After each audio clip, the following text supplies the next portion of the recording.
Ça va être très court, donc l'histoire se poursuit juste après, là où elle s'est terminée comme d'hab, avec donc le vaisseau, le mec qui... Bon, je sais pas pourquoi j'ai dit qu'il était noir, il est juste gris métal, basique.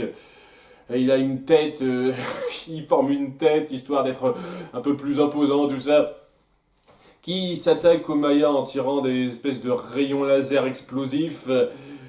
Et ouais, c'est de la destruction tout public, c'est-à-dire que on a un peu conscience que c'est grave ce qu'ils font, qu'ils sont en train de tuer des gens en masse, mais ils le montrent pas de façon très très marquante en fait. C'est le truc. Donc on a quelques moments avec Gaspard et Gomez qui évitent les tirs, Pedro et Sancho qui sont rapidement là. Hein, au passage, je suis bien content que ces deux-là aient un rôle assez minime dans cette histoire parce qu'on aurait clairement pu les forcer davantage. Donc c'était cool ça. Voilà, le plus important qui se passe, c'est que Esteban, Tao et Mendoza foncent au Grand Condor pour essayer de lutter contre cet appareil et libérer Zia. Et donc s'ensuit tout un moment de quoi 10 grosses minutes que je vais très vite où il se tourne un peu autour, où il y a une espèce de conflit entre ces deux engins géants. Et où c'est surtout Esteban qui essaye de fuir cette machine qui peut tirer, qui a des armes, etc. Alors que le Grand Condor, tout ce qu'il sait faire, techniquement, c'est voler. Voilà, donc il n'y a pas grand chose à dire, c'est pas mal fait du tout, c'est assez. Il y a pas mal de suspense là-dedans. Après, ouais, décrire de l'action comme ça, direct, sans rien de plus, c'est pas l'exercice le plus facile à faire et j'ai pas grand chose à dire à part que oui, c'est plutôt prenant. Et au bout d'un moment, Esteban finit par avoir l'idée de tiens, on va se jeter sur le toit de leur machine volante en plein vol sans qu'ils nous remarquent parce que voilà ça va être pratique ça et ouais quoi ils y arrivent hein. Donc c'est à dire qu'ils se positionnent de façon retournée par-dessus l'appareil. Esteban et Tao se disent ah, Geronimo et on saute et puis bien entendu il y a un peu de suspense etc. Mais ils arrivent à atterrir là-dedans et à s'infiltrer dans le vaisseau. Pendant ce temps-là, Mendoza a un peu de mal à faire atterrir l'engin mais il fait quand même atterrir le Grand Condor. Ce qui fait que les Olmecs décident eux aussi de se poser juste à côté pour s'en prendre à eux. Et utiliser leurs cellules, etc., ce genre de choses. Mendoza s'est barré en portant la clé qui permet de faire décoller le Grand Condor.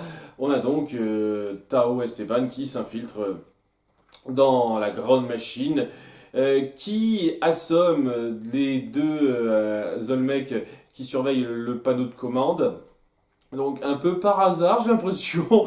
Et ce qu'ils décident de faire, c'est n'importe quoi. C'est-à-dire qu'ils essayent, il y a Tao qui appuie sur tous les boutons, ça fait un peu n'importe quoi, moment gag. Il y a beaucoup de moments gag un peu forcés là-dessus, avec des personnes qui tombent à la renverse, qui se cassent la figure, etc.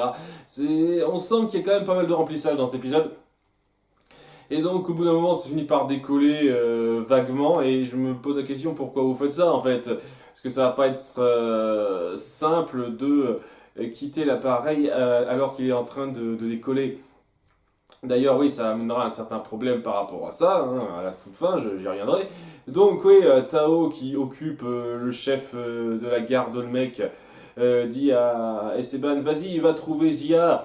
Ça aurait été beaucoup plus facile si on avait resté discret et furtif jusqu'au moment où on l'a trouvé, mais bon, on va partir là-dessus, hein. Et donc, Esteban se rend dans la salle de contrôle, je sais pas, le cockpit de l'appareil où il y a le chef, le roi des Olmecs, où il est tout seul avec Zia. Zia qui au passage était toujours derrière nos deux Olmecs à la tête de tout, mais qui n'a à aucun moment essayé de s'enfuir, même au moment où où ils ont atterri. Même au moment où, je sais pas, tout le monde s'est cassé la gueule à cause du fait que la machine bougeait, à aucun moment elle s'est dit, tiens, je vais essayer de me barrer. Non, non, elle est restée plantée là. Voilà, combativité, ma fille, combativité. Donc ouais, Esteban rejoint Zia en se faufilant sous la porte qu'elle referme de l'intérieur, tandis que le chef des Olmecs apparemment il est acculé parce que voilà, il est vieux, tout ça, donc il peut rien faire contre Esteban et compagnie. Esteban donc qui a un peu de temps pour faire un plan d'évasion avec Zia, étant donné que les autres mecs ne savent pas ouvrir la porte. C'est-à-dire que ça peut s'ouvrir d'un côté mais pas de l'autre. C'est vachement pratique cette merde. Pourquoi vous faites ça comme ça? Pourquoi vous faites des portes comme ça dans votre vaisseau qui peuvent s'ouvrir d'un côté et pas de l'autre? C'est au cas où il y a des envahisseurs, on s'enferme là. Ouais, il y avait certains moyens un peu plus pratiques de faire ce genre de choses. D'ailleurs, ouais, je trouve ça un peu bizarre que Zia ait su repérer le levier qui permettait de fermer la porte. Comment elle aurait pu savoir que ce levier spécifique permettait ça? Coup de chat, hein, je trouve. Hein, c'est pas super bien amené, mais bon, ce sont des détails, c'est pas grave. Hein. Esteban donc profite du fait qu'ils ont un peu le temps pour faire un trou dans la vitre et il saute de l'appareil en vol qui, grand coup de chance, se trouvait au-dessus de l'eau au moment où il saute, donc ils survivent. Non pas sans un petit moment où Zia continue d'être une victime et manque de se noyer, mais dont Esteban arrive à la sauver parce que voilà, c'est son chevalier servant jusqu'au bout. Et ça se termine là. Avec Esteban qui a secouru Zia, loin du Condor maintenant, donc ils vont se retrouver un petit peu seuls, coupés de tous. Tao qui a de très fortes chances d'être capturé maintenant, vu qu'il est plus que tout seul dans cette machine. Donc ouais, il a échangé Zia contre Tao techniquement, hein, Esteban là, sur le coup. Donc c'est une situation assez précoce qui peut promettre pas mal de tension. Ça aurait pu être mieux amené, ça c'est clair.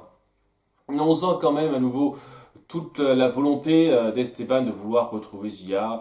Il y avait pas mal de moments de suspense bien fichus. Ça aurait pu être un petit peu mieux géré, je trouve, dans la mise en scène à certains moments. Et on aurait pu faire un peu moins de remplissage. Mais bon, étant donné que le scénario tenait clairement sur 4 pages en soi, hein, les grands traits du scénario, il fallait clairement faire plus de choses pour combler ça. Et donc ils ont essayé de faire de leur mieux, j'imagine. Donc ouais, globalement ça allait, pas un épisode sensationnel, mais ça allait. C'était pas mal en termes d'action et de suspense. A bientôt pour l'épisode 37, bye.